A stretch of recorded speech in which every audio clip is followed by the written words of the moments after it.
Voilà déjà 4 ans que les Renault Captur et Peugeot 2008 caracolent sur le marché du mini SUV qui représente 50% de ce marché, lui-même constituant près d'un tiers des ventes totales. Volkswagen a mis du temps pour réagir et dégainer son T-Roc qui va cibler les versions supérieures de cette concurrence. En effet, l'Allemand, s'il semble inspiré du Captur par son look jeune et ses livrets Biton, se positionne légèrement plus haut sur le marché. Le T-Roc ne va pas s'inscrire dans les SUV citadins de 4,10 m, 4,15 m puisqu'il fait 4,23 m. Il va vraiment s'inscrire entre ces petits SUV citadins et le Tiguan. Et je dirais, s'il fallait citer un concurrent, plutôt autour d'un Countryman ou d'un Opel Mokka. C'est vraiment ici qu'on va se retrouver en termes de dimension. SUV urbain certes, mais au fort contenu technologique, le T-Roc peut recevoir une transmission intégrale, au contraire des concurrents français. Sous le capot, les moteurs sont des TSI et TDI bien connus qui peuvent s'atteler à une boîte DSG, sauf en entrée de gamme. Alors, le T-Roc il va être exclusivement proposé en motorisation essence et diesel de 115 à 190 chevaux.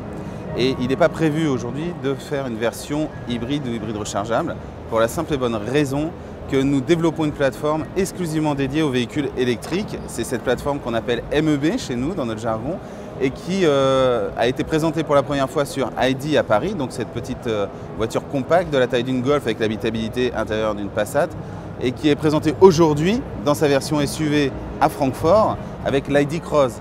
Le Volkswagen se veut aussi très technologique par son équipement, les aides à la conduite dernier cri étant de série sur toutes les versions.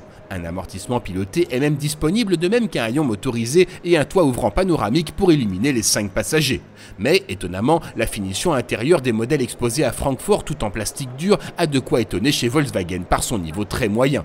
Pourtant, le tarif de base du T-Roc reste assez élevé, 21 990 € en TSI 115, mais il comprend la climatisation, le régulateur de vitesse actif ou encore le freinage d'urgence automatique. Soit un rapport prix-équipement meilleur que celui d'une Golf à laquelle il risque de faire de l'ombre. On pense que le T-Roc est très attendu sur le segment des SUV pour la marque Volkswagen. Et effectivement, on pense pouvoir faire à peu près le même volume que sur un Tiguan avec le T-Roc. On arrive sur un segment où il y a déjà une grande offre. Donc on sait que les clients qui voulaient ce genre de véhicule ont dû s'orienter jusqu'alors vers d'autres marques. Et avec T-Roc, nous, on a forcément un impact, comme à chaque fois qu'on lance un nouveau produit sur d'autres produits de la gamme, mais il sera très mesuré, on le pense, et de l'ordre de moins de 15% en termes d'effet sur une Golf. Chez Volkswagen, on se montre en tout cas confiant envers le T-Roc, malgré une concurrence féroce. Surtout que les versions les plus vendues devraient plutôt concerner la moitié inférieure de la gamme, soit celle attaquant le plus frontalement la concurrence française. Nous pensons que le cœur des ventes pour cette voiture-là, ce sera du Doro Motrice DSG en TSI 150. Voilà, ça c'est vraiment le cœur des ventes et aussi du TSI 115. Ce seront les principales ventes sur ce modèle.